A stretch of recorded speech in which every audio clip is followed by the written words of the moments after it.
겠습니다. 자, 먼저 시청자분 전화 받도록 할게요. 안녕하세요. 안녕하세요. 네, 시청자님 어떤 종목 있으실까요? 네, 포스코 DX요. 네, 매수가 비중 얼마십니까? 네, 37,500원에 20%요. 네, 37,200원에 500원. 네, 37,500원에 20% 비중 있으십니다. 네, 네, 시청자님 포스코 DX 최근에 매수하셨나요? 네. 예. 아유, 지금 일단은 좀 손실 구간이시긴 한데 마음은 어떠세요, 시청자님? 지금 심리 상태.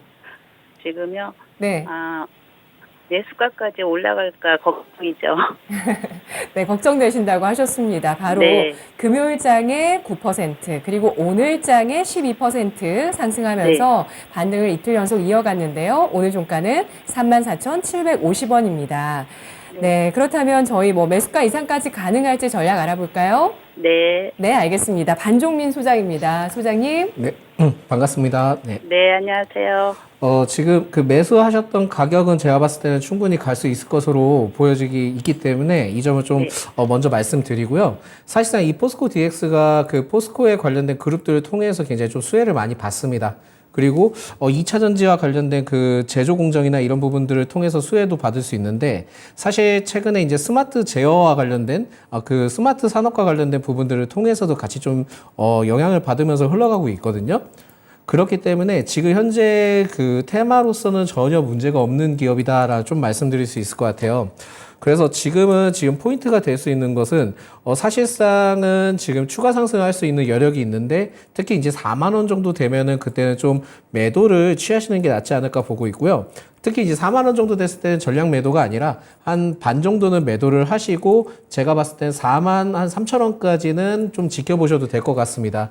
근데 사실 좀 아쉬운 부분들이 있다 하면은 이게 나중에 이제 혹시라도 다른 종목을 픽하셨을 때 좀 접근하시는 방식을 좀 말씀드릴 수 있을 것 같은데, 만약에 이게 주가가 계속 막 크게 상승하고 있는 종목인 경우에는 그때 좀 진입을 다소 좀 자제해 주시는 게 좀 좋으실 것 같아요.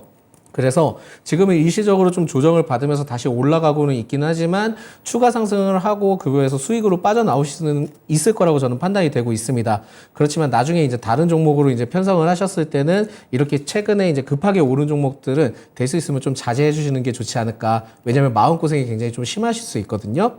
그렇기 때문에 이 점을 좀 먼저 말씀드릴게요. 그래서 사실상 포스코 DX는 2차 전지와 관련된 그 제조 어떻게 보면 기계 쪽이죠. 그런 장비 쪽으로 좀 아직까지는 좀 유망하고 이런 쪽으로 좀 볼 수는 있고 그렇긴 한데, 일단 지금은 포스코의 그 그룹주들의 흐름들이 좋기 때문에 4만 원대 일단 반 정도 매도를 하고 4만 3천 원까지 보자라는 말씀 드리겠고요. 손절은 사실상은 지금은 그 손절 폭 구간이 너무 넓습니다. 넓기 때문에 오히려 지금 손절을 만약에 해야 되는 상황들이 온다 하면은 오히려 지금 32,000원대 아래때 내려오면 그때는 좀 손절을 고려를 해보셔야 될 것 같으세요. 그렇지만은 오히려 지금은 상승할 수 있는 원동력이 많기 때문에 4만 원대 목표가를 제시해드리고 4만 3천 원대를 최종 목표가로 좀 제시를 해드리겠습니다. 네, 시청자님. 네. 네, 상승 동력이 남아있다는 평가가 나왔습니다. 네. 예, 더 궁금하신 점 있으실까요? 네, 없습니다. 네, 알겠습니다. 네, 시청자님 수익 감사합니다. 거두세요. 네, 고맙습니다. 수고하세요. 네, 포스코 DX 진단 알아봤습니다. 포스코 DX는 오늘 또 증권사의 분석이 있었는데요. 신용 사용이 불가한 투자 경고 종목으로 분류된 종목이죠. 따라서 주가를 좀 맞춰줄 만한 매수세에 대해서 좀 주의하자라는 증권사 시각도 나오기도 했는데요. 반종민 소장, 포스코 DX 추가 상승 여력 존재한다는 평가하고 있습니다. 1차 목표가 4만 원에서 절반 매도하자는 의견이고요. 2차는 4만 3천 원, 그리고 손절가는 3만 2천 원, 2차 전지 제조, 공장, 자동화 기업, 포스코 DX에 대한 전략이었습니다. 다음 시청자분 유튜브에서 한콩이님께서 오셨는데요. 한양 ENG를 보유 중이십니다. 3% 약간 비중 거의 굉장히 소량으로 갖고 계시는 종목이신데요. 3% 비중이고요. 17,695원에 매수를 해주셨습니다. 어찌할까요? 남겨주셨는데요. 오늘 종가가 16,630원 기록하면서 이 종목도 3거래일 연속의 반등을 시도해주고 있는 종목입니다. 다만 오늘 장중에 5%까지 올랐다가 상승 탄력을 줄이는 모습인데요. 한양 ENG 전략 세워주시죠. 사실 이 기업은 SK 하이닉스를 좀 예를 들 수 있을 것 같은데요. 특히 SK 하이닉스와 좀 이 기업과는 좀 비슷하게 흘러갈 가능성이 높습니다. 그렇기 때문에 이 점을 봤을 때는 그 전체적으로는 SK 하이닉스의 흐름에 따라 좀 많이 좌지우지 될 수는 있는데 사실 이 한양 ENG가 그 장비 업체로서 굉장히 각광받는 기업입니다. 그렇다 보니까 이제는 아마 그 용인 클러스터 쪽에 본격적으로 좀 진행을 한다 하면은 한양 ENG는 굉장히 좀 수혜를 받을 수 있다고 좀 볼 수 있거든요. 그렇기 때문에 이 점을 봤을 때는 일단 장기적인 보유 시점으로 좀 가져가시는 게 낫지 않을까라고 보고 있고요. 사실상 한양 ENG는 그 장비 제조 업체로서도 SK 하이닉스와 굉장히 좀 밀접한 연관성을 많이 갖고 있습니다. 그래서 이 기업이 그 주가의 흐름들이 뭐 다이나믹하게 세게 올라가거나 그렇지는 않지만은 계속 좀 모아가시는 전략을 취하시는 게 좋을 것 같으세요. 그래서 지금 현재 구간만 잘 이탈하지 않고 어느 정도에 내려오게 된다 한다면 특히 제가 봤을 때는 한 16,000원 아래때까지 내려오면은 그때는 좀 추가 매수를 진행을 해봐도 될 것으로 좀 판단이 됩니다. 그리고 지금 현재 보유하고 계신 그 비중이 3% 정도밖에 안 되시기 때문에 오히려 제가 봤을 땐 그렇게 너무 큰 걱정은 안 하셔도 될 것 같다라는 말씀 드리겠고요. 오히려 지금 여기에서 포인트는 그겁니다. 그러니까 16,000원대 아래때 내려오면은 좀 비중을 한 10% 정도 태워서 비중을 좀 크게 확대를 시킨 다음에 16,000원대 이제 아래때 내려왔을 때 구간 하면 평단이 대략 한 16,500원 아래때 정도는 되실 것 같거든요. 그런 다음에 한 17,500원대는 또 거기에서 좀 비중을 반 정도 터시는 전략을 좀 취하시는 게 나을 것 같다라는 말씀 드리겠고요. 사실상은 지금 매수했던 가격대를 목표가로 보시는 게 제일 좋지 않을까 봅니다.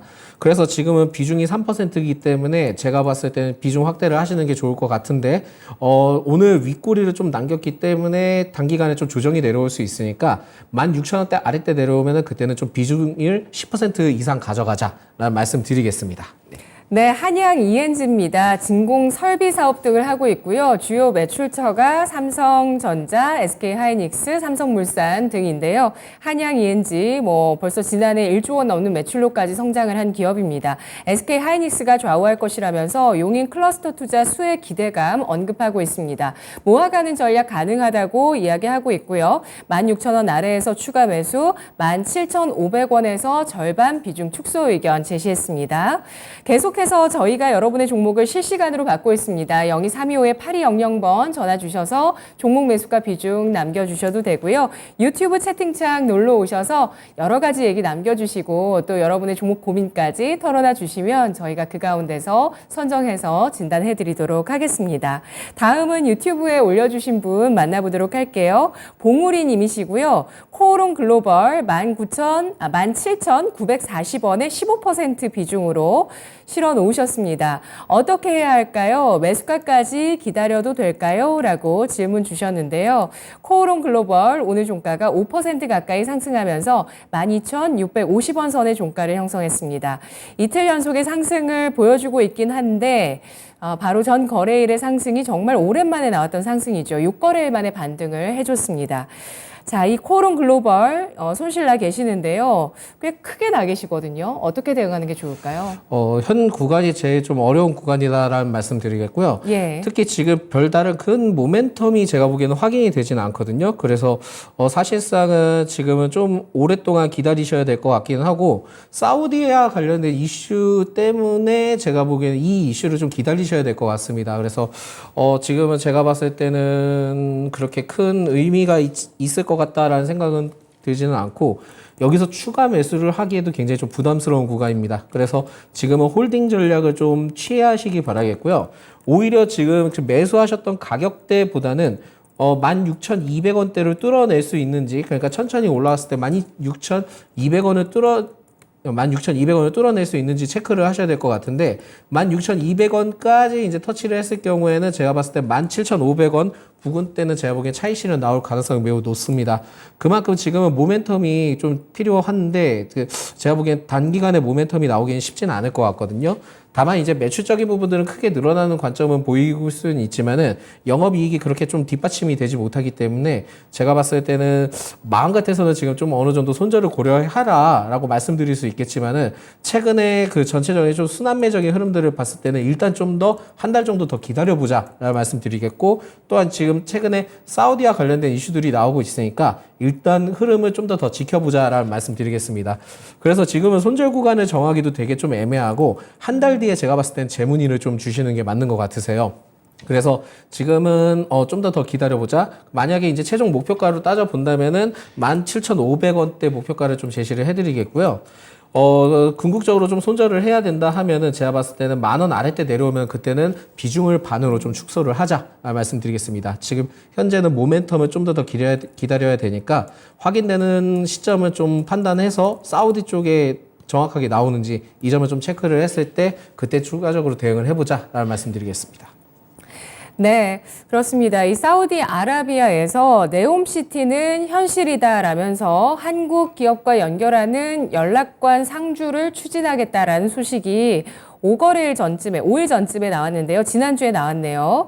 이러한 내용들이 나오고 있습니다만 주가 코오롱 글로벌 같은 네옴시티 관련주 큰 탄력을 받지는 못하고 있습니다. 현재 어려운 위치에서 보유 전략 나갔는데요. 사우디 관련한 이슈 추이를 관찰해 보자라면서 한 달 정도 말미를 두고 이 사이에서 16,200원의 돌파 여부 체크를 하면서 이 선이 돌파된다면 17,500원까지 돌파되지 못한다면은 10,000원 선 아래까지 밀려났을 때 이렇게 됐을 때는 손절 처리가 필요하다. 한 달 후에 재문의도 가능하다는 점 말씀드리겠습니다. 자, 다음 시청자분 알아보도록 할게요. 또 유튜브에서 만나보겠습니다. 열무님이시고요. 오브젠을 가지고 와주셨어요. 47,000원에 10% 비중 갖고 계십니다. 오브젠 오늘 종가가 46,000원 나왔고요. 8.62% 강세로 끝났는데요. 진단 부탁드립니다. 라고 글 남겨주셨습니다. 이분께서 약간 손실 구간이시고요. 매수가 거의 금방입니다.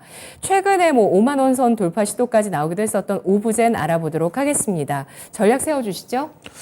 일단 제가 봤을 때 상승할 수 있는 여력이 좀 더 있을 것 같고요. 오히려 지금 구간에서 좀 판단을 좀 잘 하셔야 될 것 같다라는 말씀드립니다. 그래서 1월, 2월, 3월, 4월, 5월 이렇게 되면은 지금 흐름상 봤을 때는 거의 한 6개월째 정도 되는 시점인데 이게 보호 예수 해제와 관련된 이슈가 좀 있을 수 있습니다. 그래서 지금은 만약에 상승을 하게 된다 한다면 제가 보기에는 55,000원대까지 좀 목표가를 잡고 진행을 하면 될 것 같기는 한데 워낙 지금 이 55,000원대까지 일시적으로 크게 상승할지는 좀 지켜봐야 됩니다.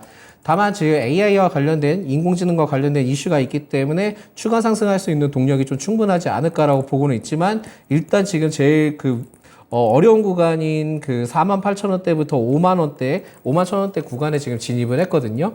그렇기 때문에 지금 이제 비중을 보셨을 때 한 10% 정도 되니까 51,000원대 되면은 그때 좀 매도 전략을 취하시는 게 낫지 않을까 보고 있고요. 사실 이 구간을 한 번 정도 터치를 해서 추가 상승할 수 있는 여력은 충분합니다. 그래서 6만 원까지는 상승할 수 있는데 이 6만 원까지 가기에는 일시적으로 조금 어려울 수 있습니다. 만약에 6만 원 이후로부터 좀 조정을 받는다 하면은 이게 또 4개월 이상 기다려야 될 가능성이 높거든요. 그만큼 지금은 보호 예수 해제 기간에 딱 지금 도달을 했기 때문에 일시적으로 좀 차익 실현이 나올 가능성이 있으니까 51,000원대는 비중을 좀 반 정도 매도를 하시고요. 55,000원대 오시면은 그때 좀 전량 매도를 좀 취하시기 바라겠습니다. 만약에 그 이상으로 좀 조정이 나왔을 경우에는 10개월까지 지금 상장한 뒤로부터 10개월까지 또 추가적인 조정이 나올 가능성이 있거든요. 그때는 또 추가 조정이 나왔을 때 4만 원 아래때 또 내려오게 되면은 그때는 또 매수를 좀 진행을 해보시는 것도 괜찮다라는 말씀 드리겠습니다. 그래서 지금은 손절 구간은 그렇게 잡아드릴 필요는 없을 것 같고요. 51,000원대 비중 반 털고, 그 다음에 55,000원대 전체 털고, 그 다음에 또 추가적으로 조정을 받았을 때 4만원 아래때 내려오면 그때는 또 다시 좀 매수를 좀 그때는 고려를 해보자라는 말씀 드리겠습니다. 네, 이 종목 같은 경우에 1월에 상장이 됐는데요. 이런 신규 상장주는 보호예수 물량이라든지 지금 일단 6개월 물량 걸려 있다고 말씀해 주셨고 또 10개월까지는 좀 주의해야 된다고 말씀하셨잖아요. 언제쯤이면 그런 좀 물량 부담에서 자유로워지나요? 일단 1년이 지나야 된다고 저는 좀 생각이 들고 있고요. 사실상 이런 신규 상장주에 체크하는 과정 중에 하나는 그 공모가를 항상 좀 보셔야 될 필요가 있습니다. 네. 그래서 사실 이 기업이 인공지능 기업이다 보니까 이럴 때 굉장히 좀 받아서 상승을 했지만 아직까지는 좀 공모가까지는 내려오진 않았거든요. 물론 이제 공모가까지 내려오는 게 무조건 좋은 건 아닙니다. 그만큼 그 공모가까지는 내려올 수 있다는 걸 좀 생각을 하시고 접근하시면 좋다라는 말씀 드리겠고요. 결국은 이제 6개월 때 분명히 보호 예수 해제와 관련된 물량이 좀 풀리기 때문에 좀 어느 정도 그 차익 실현이 나올 수 있습니다. 그리고 또 이제 그 차익 실현이 나왔을 때 4개월 정도 또 흘러가는 기점이 있는데 다시 또 재차했을 때 또 차익 실현이 나올 가능성이 있기 때문에 만약에 그 타이밍을 놓치게 된다 하면은 1년 뒤에 공모가 부근까지 내려왔을 때는 그때 또 재매수를 해볼 필요가 있거든요. 그렇기 때문에 이 점은 좀 타이밍을 가지고 접근하시는 게 좋고 만약에 이 타이밍을 놓치고 조정을 받았을 때는 굉장히 좀 마음고생을 하실 수 있으니까 이 점을 좀 참고로 하시면서 대응하시면은 좀 좋을 것 같다라는 말씀드리겠습니다. 네, 신규 상장주는 공모가와 연계된 매매를 하는 것이 유리하다는 전략입니다. 오브젠 알아봤는데요. AI 마케팅 솔루션 기업입니다. 공모가는 당시 공모가 희망밴드 하단인 18,000원에서 설정이 됐었고요. 오늘 종가는 46,000원입니다. 추가 상승 여력 내다보고 있는데요. 다만 보호 예수 해제 물량 주의하자라는 전략입니다. 5만 원, 일단 1차는 5만 1,000원 선, 2차는 5만 5,000원 선 제시를 하면서 4만 원 아래에서 매수 가능하다는 점 확인해 봤습니다. 자, 다음 시청자분은 유튜브에서 하고리님께서 오셨습니다. 하고리님. 현대차를 50% 비중 갖고 있으시고요. 22만 1,600원에 매수를 해주셨습니다. 매수가 올까요? 진단 부탁드려요. 라고 유유 이렇게 글 남겨주셨는데요. 현대차 오늘 종가가 19만 6천 원 선 기록했습니다. 7월 들어서 21만 원대에서 우하향하고 있는 현대차. 낙폭이 뭐 크지 않다면 크지 않다고 볼 수도 있겠지만 이렇게 시청자분 10%대 손실에서 좀 마음을 태우고 계십니다. 전략 주시죠. 솔직히 좀 안타깝다라는 좀 말씀을 먼저 드릴게요. 그러니까 최근에 그 현대차나 기아 쪽에서 어닝 서프라이즈가 나온 건 맞습니다. 근데 이렇게 좀 말씀드릴 수 있을 것 같습니다. 그러니까 어닝 서프라이즈가 나왔다 하면은 그 분기 따라 뭐 흐름은 좋겠죠. 근데 그 다음 분기 때는 그만큼 더 이상의 어닝 서프라이즈가 나와야지만 주가에 어느 정도의 그 탄력을 받을 가능성이 높거든요. 근데 지금 현대차나 기아의 경우에는 그런 흐름들이 좀 보이진 않고 있습니다. 그래서 제가 보기에 좀 너무 비중을 많이 태우신 건 아닌가라고 좀 말씀드릴 수 있을 것 같고, 오히려 제가 보기에는 한 20% 정도는 좀 비중을 줄여주시는 게 낫지 않을까라고 보고 있는데, 지금 당장은 좀 줄이라는 말씀은 못 드리겠고요. 만약에 이제 19만 1,000원 아래때 내려오게 되면은 그때는 좀 비중을 반 정도는 좀 줄여주시는 게 낫지 않을까 보고 있고, 뭐 비중을 줄인다고 해서 뭐 영원히 그 손절을 감행을 한다라는 건 아닙니다. 비중을 줄이신 다음에 18만 원대 아래때 이제 내려오면은 그때는 다시 모아가는 전략을 취하셨으면 좋겠습니다. 그래서 지금은 상승에 대한 기대감보다는 밑에 좀 하방이 열려 있다라는 관점을 가지고 좀 접근하시는 게 좋지 않을까라고 말씀드릴 수 있을 것 같고요. 자동차, 뭐 전기차로 이제 대세로 좀 전환이 되면서도 주목을 할 수는 있겠지만은 결국은 지금 이 현대차에 따른 이슈는 계속 이 자동차가 많이 팔리면서 어닝 서프라이즈를 계속 좀 유지를 하고 계속 이벤트가 나올 수 있느냐가 매우 중요하기 때문에 이 점을 봤을 때는 3분기 때 과연 실적이 얼만큼 나올지는 아직까지는 확인이 되지 않는다라는 말씀 드리겠고요. 그나마 좀 기회가 있다 한다면은 인도에 따른 그 기대감이 좀 상당하기 때문에 이쪽에 좀 주목을 해야 될 것 같다라는 말씀 드리겠습니다. 그래서 지금은 목표가보다는 손절가를 좀 말씀드리는 게 더 나을 것 같아서 19만 1,000원 아래때 내려오면 그때는 좀 비중을 반 정도 줄이자. 그리고 그 아래쪽에 내렸을 때 전량 손절 이런 부분들보다는 18만 원대 아래때 내려올 때는 그때는 계속 좀 모아가는 전략을 취하자라는 말씀 드리겠습니다. 목표가는 추후에 제시를 해드리는 게 좋을 것 같고, 만약에 추세가 전향이 돼서 이제 목표가를 뭐 집어야 한다면은 제가 봤을 때는 23만 원 내지 24만 원대 그때는 반 정도 매도를 좀 취하시는 게 낫지 않을까라는 말씀 드리겠습니다. 그래서 다시 좀 정리를 해드리자면은 목표가는 24만 원, 그리고 손절가는 그 비중을 좀 반으로 줄이시는 거는 19만 1,000원. 만약에 그 아래때 내려왔을 때는 18만 원 아래때 내려왔을 땐 그때는 좀 계속 비중을 모아가자. 그리고 장기적으로 보자. 그때는 장기적으로 보자라는 의견을 말씀드리겠습니다. 네, 알겠습니다. 현대차 3분기 연속 어닝 서프라이즈가 나왔습니다. 그리고 이번 분기에는 수익성, 특히 테슬라의 수익성을 넘어서는 두 자릿수의 영업이익률이 나왔는데요. 다만 다음 분기에서는 실적에 대한 부담을 겪을 수 있다는 점 우려를 하고 있습니다. 따라서 주가 움직임, 실적 발표 이후에 반응을 보여주지 못하고 있는 이런 상황에서 19만 1,000원 아래에서 절반 비중 축소, 18만 원 선까지 하락을 했을 때 그 아래에서 모아가는 전략 제시합니다.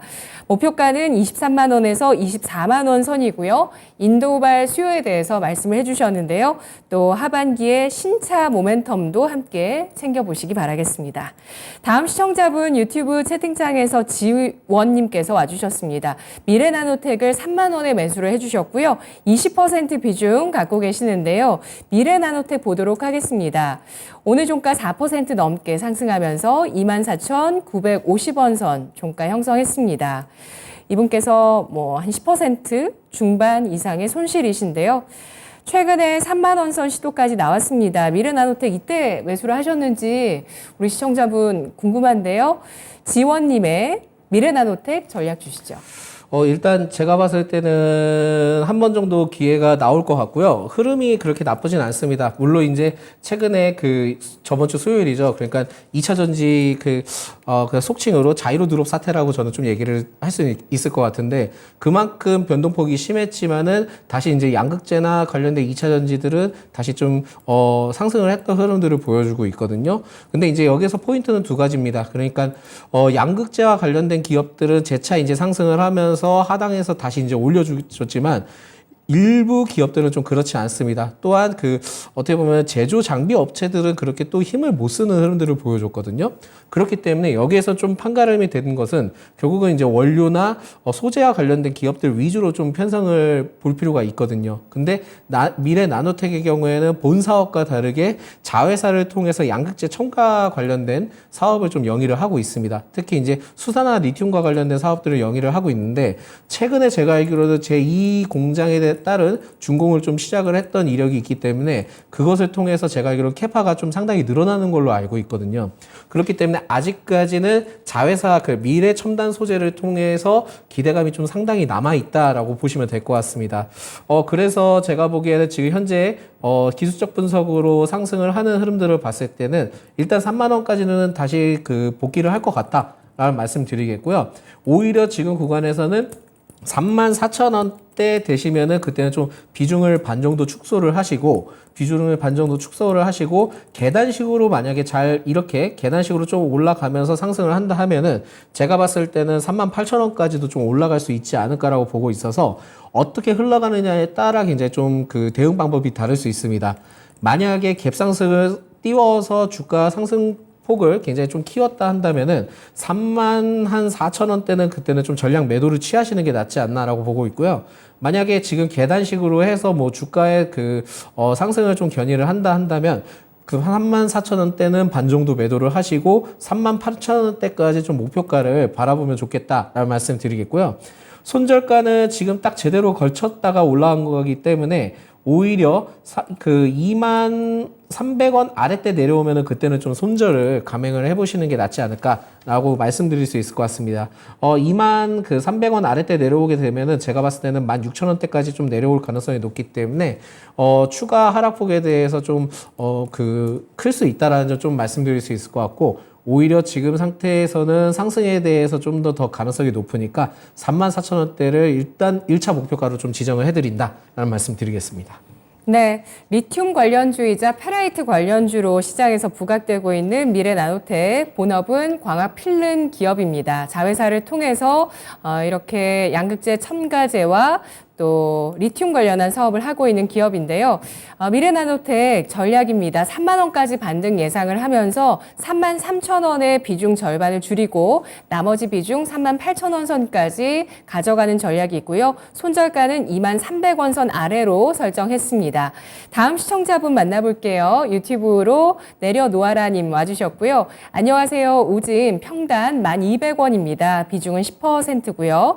자회사 우진엔텍 상장 상장 전에 더 갈 수 있을까요? 라고 질문 주셨는데요. 자회사 상장 이슈를 안고 있는 우진에 대한 전략입니다. 오늘 종가는 1.9%가 오른 9,640원 선 기록했는데요. 우진 알아보겠습니다. 소장님 어떻게 대응해 볼까요?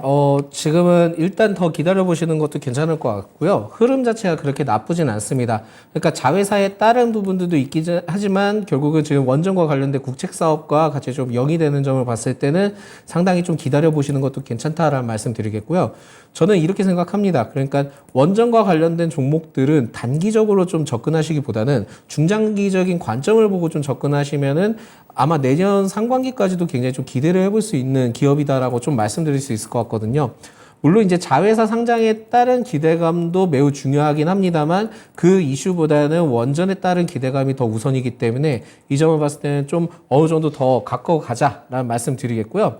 오히려 지금 상황들을 봤을 때는 12,000원까지는 좀 목표가를 제시를 해드릴 수 있기 때문에 12,000원대 올라갔을 때는 그때는 좀 어느 정도 매도 전략을 취해보자라는 말씀 드리겠습니다. 그래서 지금은 현재 뭐 차트 흐름들도 그렇게 나쁘지는 않고 7월 13일부터 좀 조정을 받다가 재차 올라오고는 있지만은 오히려 수급 형태가 굉장히 좀 좋아졌고요.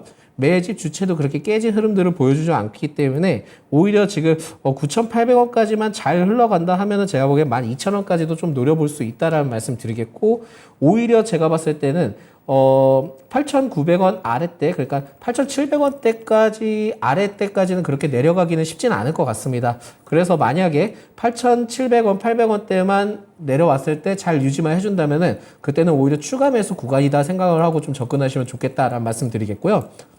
아래쪽에 좀 열려있다 한다면은 8,400원 아래때 내려오면 그때는 좀 손절을 감행을 해보셔야 될 것 같은데 그때까지 내려가기에는 그렇게 쉽지는 않을 것 같으니까 최종 목표가는 12,000원까지 좀 잡아보자 라는 말씀 드리겠습니다. 네, 우진이 하반 경직성이 단단할 거라고 보시는 이유는 뭘까요? 일단 제일 중요한 포인트는 지금 매물대에 따른 지지 구간을 좀 먼저 말씀드릴 수 있을 것 같고요. 네. 원전에 대한 기대감은 아직까지 저는 좀 상당하다 봅니다. 그래서 일시적으로 최근에 좀 섹터별로 좀 소외를 받기는 했지만 전체적으로는 그 포트는 좀 장기적으로 좀 관점을 가져갈 필요가 있기 때문에 오히려 이슈가 제가 보기에는 지금 원전과 관련된 폴란드 이슈도 있긴 하지만 내년에 그 신한울 원전과 관련된 이슈도 좀 여러 가지 남아 있고 또한 제가 알기로는 좀 정부 정책적으로 봤을 때도 전기 수요 관련된 이슈가 있기 때문에 아직까지는 이런 부분들을 봤을 때 장기적으로도 좀 굉장히 좀 주목을 해볼 필요가 있지 않을까라고 해서 12,000원까지 좀 두고 보자라는 말씀드리겠습니다. 네, 현재까지 정부에서 신규 원전 건설에 대한 언급까지 나온 상태입니다. 그래서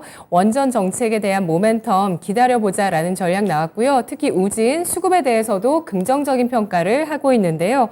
지금 시청자분께서 주목하고 계시는 자회사 우진엔텍 같은 경우도 찾아보니까 6월에 그 산업부의 국책과제로 원전 해체 현장 실증 기술 개발 이쪽이 선정이 됐습니다. 원전 관련주가 자회사로 있는데 이 기업이 또 상장에 대한 이슈가 있네요. 이런 자회사 상장보다도 정책을 주목하자라는 의견으로 내년 상반기까지 원전 정책 이슈 지속될 것으로 내다봤습니다. 우진 목표가 12,000원 그리고 8,700원을 지지한다면 추가 매수 가능하고요. 또 짧게 8,400원의 손절가를 제시했습니다. 다음 시청자분은 전화 주셨는데요. 안녕하세요. 예, 안녕하세요. 네, 시청자님 어떤 종목 있으실까요? RF쌤이요. 예, 매수가 얼마십니까? 17,000원이요. 비중은 얼마세요? 10%요. 네, 목소리만 듣고서는 이렇게 씩씩하신데 손실이 이 정도이실 거라고는 생각을 못했습니다, 시청자님. 예, 예. 예. 자, 지금 현재 24% 정도 손실을 입고 계시고요. 오늘 뭐 0.5% 제한적인 하락을 보였습니다. 12,800원의 종가인데요. RF쌤이 궁금하신 점 어떤 점이실까요? 이게 뭐 LF 배터리 그거 한 달에 가지고 제가 구입한 건데요. 예. 정말 5일 동안 저렇게 떨어져가지고. 네네. 잘못 이거 선택했나? 예. 예, 고민되시고요. 네, 더 궁금하신 점 있으실까요? 아니 그것만 하죠. 알겠습니다. LFP 배터리로 RF 세미를 매수를 해주셨는데 LFP 배터리 매수한 게 잘못됐나 걱정되신다고 합니다. 전략 주시죠. 안녕하십니까? 네. 네, 안녕하세요. 네네. 그 LFP 배터리에 대해서는 제가 봤을 때는 그 중국의 가격 경쟁력을 이기기에는 좀 쉽지는 않을 것 같습니다, 시청자님. 그래서 제가 봤을 때는 지금은 좀, 매도를 하시는 게 낫지 않을까 보고 있고요. 오히려 제가 봤을 때 양극재 관련된 기업들을 먼저 더 보시는 게 좋을 것 같으세요. 그래서 사실상은 좀 그렇습니다. 저도 이제 뭐, 좀 살펴본 부분들이 양극재 쪽에는 굉장히 좀 아직까지도 수주나 이런 부분들이 굉장히 좀 많기 때문에 굉장히 좀 기대를 해볼 수 있는 부분들이 있기는 한데 LFP는 사실상은 지금 뭐 우리나라도 본격적으로 진행을 하고는 있기는 하지만 사실 그 중국 쪽의 가격이 굉장히 좀 많이 낮거든요. 그렇다 보니까 이 LFP의 배터리에 대해서는 아직까지는 조금은 아쉬울 수는 있습니다. 조금은 아쉬울 수는 있을 것 같고 오히려 그 LFP의 단점의 경우에는 그 주행거리가 좀 굉장히 좀 짧은 편이 있다 보니까 안전성은 높지만 주행거리가 좀 짧은 편이 있다 보니까는 사실상 이 부분에서 해결해야 될 문제들이 좀 많거든요. 많기 때문에 제가 보기에는 LFP에 대한 기대감보다는 다른 쪽으로 좀 그 눈을 돌리셔서 지금에서라도 좀 수익을 좀 챙겨 가시고 추후에 이제 LFP와 관련된 이슈가 나왔을 때는 다시 그때는 좀 진입을 해보시는 게 낫지 않을까 보고 있습니다. 그래서 오히려 지금은 좀 매도를 하시는 게 어떻겠나라는 말씀 드리겠고요. 지금 상황들을 봤을 때는 손절을 좀 감행을 해보시는 게 낫지 않을까라고 보고 있고 17,000원까지는 지금 단기간에 올라오기는 그렇게 쉽지는 않을 것 같습니다. 그래서 일단 매도를 하시되 추후에 만약에 그 LFP와 관련된 이슈가 다시 나오게 된다면 그때 좀 진입을 해보시는 게 낫지 않을까 보고 있고요. 목표가보다는 지금은 빠른 다른 종목으로 갈아타시는 걸 좀 저는 좀 추천을 드린다라는 말씀 드리겠습니다.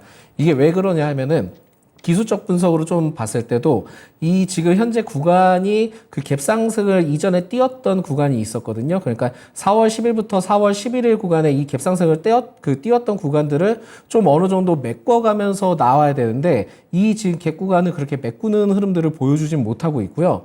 아래쪽에 지금 200선까지도 지금 내려올 가능성이 높기 때문에 이 점을 보셔야 될 것 같고 이 구간을 만약에 이탈을 하게 된다 한다면은 제가 봤을 때는 5,400원부터 그 9,000원 구간까지 또 그 갭을 또 메꿔야 되는 시점이 있기 때문에 여기까지 하락을 할 수 있다는 점을 좀 생각을 하시고 접근을 하셔야 되기 때문에 일단은 좀 비중에 따라도 나와 있기는 하지만 일단 좀 빠른 손절을 통해서 다른 쪽으로 좀 갈아타셔라 라는 좀 말씀을 드릴 수 있을 것 같습니다. 네, 양극재 쪽으로 말씀을 해주셨는데 뭐 3인방이 있습니다. 그리고 뭐 그 외 종목도 있고요. 네네. 네. 만약에 어떤 쪽으로 집중해 볼까요? 일단 제가 만약에 좀 생각을 한다 하면은 제가 봤을 때는 포스코 홀딩스도 솔직히 괜찮거든요. 그러니까 포스코 홀딩스는 사실 그 아르헨티나 리튬 호수 이런 이슈가 있기 때문에 장기적인 관점으로 좀 더 보셔도 될 것 같습니다.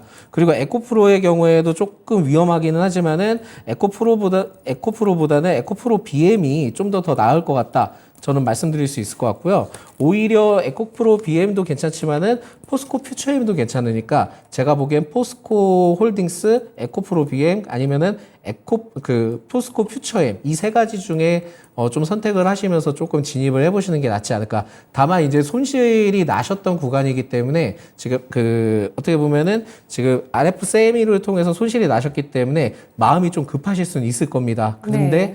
동일한 비중으로 해서 포스코 퓨처엠이나 이쪽으로 좀 진입을 하셔야 되지 나는 손실폭을 만회를 하겠어 해서 비중을 좀 크게 들어가시기에는 굉장히 좀 부담스러우실 수 있으니까 이 점을 좀 참고를 하시면서 양극재 쪽으로 좀 더 좀 진입을 해보시는 게 나을 것 같다라는 말씀을 드리겠습니다. 네, 시청자님. 예, 네, 용기 있는 선택도 필요하실 것 같고요. 또 만약에 손절 처리를 한다면 다른 쪽으로 갔을 때 그만큼 심적 부담이 있기 때문에 다양한 의견 잘 들으시고 판단하시기 바라겠습니다. 예, 감사합니다. 네, 고맙습니다. 네. 네, RF세미 LFP 배터리 관련주인데요. 중국의 경쟁력을 우리 기업들이 따라가기 힘들 것으로 예상을 하고 있습니다. 또 이 LFP 배터리 자체가 주행 거리에 약점이 있다는 점, 그리고 기술적으로도 추가 하락 가능성도 있기 때문에 빠른 비중 축소의 의견 제시됐습니다. 양극재 기업 수주 이어질 것으로 예상하면서 이쪽으로 종목 교체하자는 의견 나왔습니다. 자, 이렇게 해서 빠르게 여러분의 종목들을 쭉 진단해 드렸는데요.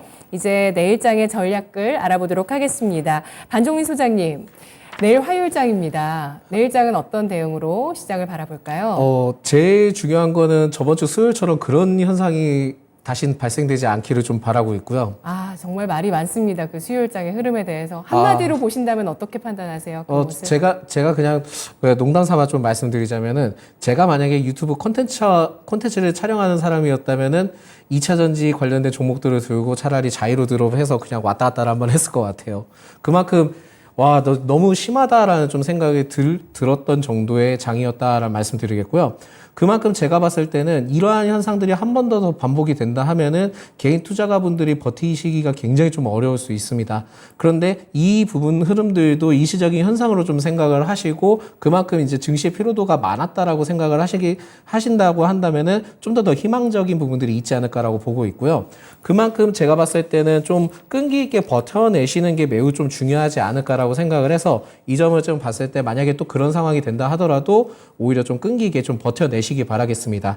그래서 일단 지금 내일 흐름들을 봤을 때는 코스닥 그 상승세가 좀 더 될 것으로 좀 전망이 되고 있는데 코스피 쪽보다는 제가 봤을 땐 코스닥의 흐름들이 더 좋아질 것으로 판단해서 코스피는 논외로 두고 코스닥 위주로 좀 말씀을 드리겠습니다. 사실상 그 코스닥이 그 7월 초나 그 6월 말쯤에는 그렇게 그 외국인의 그 특성을 반영하지 못했습니다만 저번 주에는 그 코스닥이 그 외국인의 순매수세가 계속 좀 많이 들어와 줬거든요. 하지만 오늘은 좀 차익 실현이 나와주긴 했지만 여전히 이쪽에 좀 많이 포커스가 몰리고 있습니다. 그게 아마 제가 봤을 때는 2차 전지의 흐름 때문에 그렇게 모였다라고 생각하기보다는 오히려 반도체나 AI 쪽에 그 좀 수급 현상이 좀 몰리면서 그 들어오면서 그 외국인들이 저번 주에는 좀 이끌었다라고 좀 볼 수 있을 것 같거든요. 그렇지만은 오늘 좀 급상승을 했었기 때문에 차익 실현이 좀 나왔다라고 좀 판단이 되고 있고요. 그렇긴 하지만 아직까지는 지금 테마적인 흐름들을 봤을 때도 아직까지는 코스닥이 좀 더 유리한 흐름들이 있기 때문에 코스닥 쪽에는 제가 봤을 때는 오늘 흐름을 계속 좀 이어가지 않을까라고 판단을 해서 이 점을 좀 보시기 바라겠고요. 사실 제가 봤을 때 이러한 흐름들이면 천스닥도 좀 볼 수 있지 않을까라고 좀 생각이 들고 있기 때문에 네. 지금은 뭐 그러한 흐름들이 봤을 때 천스닥까지 좀 어느 정도 간다 하면은 그때 좀 비중을 굉장히 좀 많이 축소를 하시는 게 낫지 않을까. 말씀드리겠습니다. 그래서 제가 보기에는 흐름들이 2차 전지의 강세는 좀 여전히 나올 것으로 좀 판단이 되고 있고 2분기 실적이 지금 계속 좀 발표가 되고 있는데 2분기의 실적에 대해서 좀 판단을 해야 될 것은 어닝 서프라이즈가 나온다 해서 그 산업이 계속 좀 전망적으로 유지된다는 것은 좀 버리셔야 될 것 같습니다. 그래서 2분기 실적이 굉장히 좋다 해서 진입하시기보다는 2분기 실적을 통해서도 3분기까지 계속 이러한 흐름들이 이어지는지를 좀 보실 필요가 있을 것 같고요. 그만큼 유효한 섹터를 지금부터는 좀 선별을 해서 가져가시는 게 매우 중요할 것 같다라는 말씀드리겠고 특히 이제 최근에는 로봇과 관련된 전망들이 계속 좀 나오고 있고 심지어 엔비디아에 따른 이슈가 계속 나와주고 있기 때문에 로봇과 AI는 계속 이러한 흐름들을 계속 보여줄 것이다 라고 좀 판단이 되고 있고요.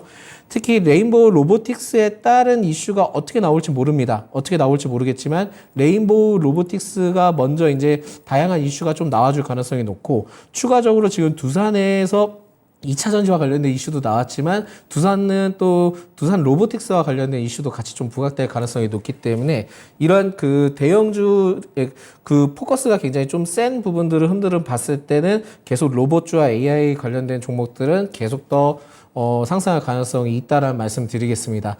특히 제가 봤을 때는 지금 다음 달에 첨단 로봇 산업 전략에 따른 이슈도 부각될 가능성이 높은데 지금은 AI나 로봇주를 계속 좀 주목을 하셔야 될 것이 뭐냐면 로봇 관련된 제가 지금 말씀드렸던 그 정부 정책과 관련된 이슈도 있기는 하지만 네이버 하이퍼 클로바 X에 따른 이슈도 굉장히 좀 부각될 가능성이 높기 때문에 이쪽의 테마는 계속 유지할 것으로 좀 판단이 돼서 이 점은 좀 계속 주목을 하셔야 될 것 같고요. 특히 이제 반도체가 계속 좀 조정이 받는다 한다면은 그때는 계속 좀 모아가시는 전략을 취하시는 것도 매우 중요하지 않을까라는 말씀을 드리기 때문에 반도체도 좀 눈여겨보자. 그리고 지금은 뭐 디지털 의료기기에 따른 이슈도 좀 어느 정도 있으니까 디지털 의료기기도 주목을 해볼 필요가 있다라는 말씀 드리겠습니다. 결국은 좀 더 정리를 해보자면은 2차 전지의 강세는 계속 유효하지만 로봇과 AI는 정부 정책과 산업적인 트렌드에 따라 계속 부각될 가능성이 높고요. 네. 오히려 반도체는 조정받았을 때 그리고 디지털 의료기기도 조정을 받았을 때는 계속 좀 접근을 해볼 필요가 있으니까 이 점을 좀 참고하시면서 접근해 보시면 좋을 것 같다라는 말씀 드리겠습니다. 네, 지금 시장 실적뿐만 아니라 산업의 흐름과 정책적인 모멘텀까지 가미해서 성장주 볼 필요가 있다고 보고 있습니다. 배터리 추가적인 상승 예상을 하고 있고 이 밖에도 로봇, AI, 디지털 의료기기, 반도체까지 매수 관심 유효하다는 의견이었습니다. 고맙습니다. 네, 지금까지 투자 판단에 도움드릴 수 있는 내용들 알아봤습니다. 다만 주가의 상승과 하락을 보장하지는 않습니다. 코스닥이 정말 빠르게 낙폭을 줄였죠. 진짜 그 1시에 배터리주에 쏟아졌던 지난주 수요일 매물 정말 이게 뭐 약속한 듯이 쏟아졌었는데 이거 다 메우면서 상승을 해줬네요. 내일 또 어떤 장이 펼쳐질까요? 4시에 뵙도록 하겠습니다. 고맙습니다.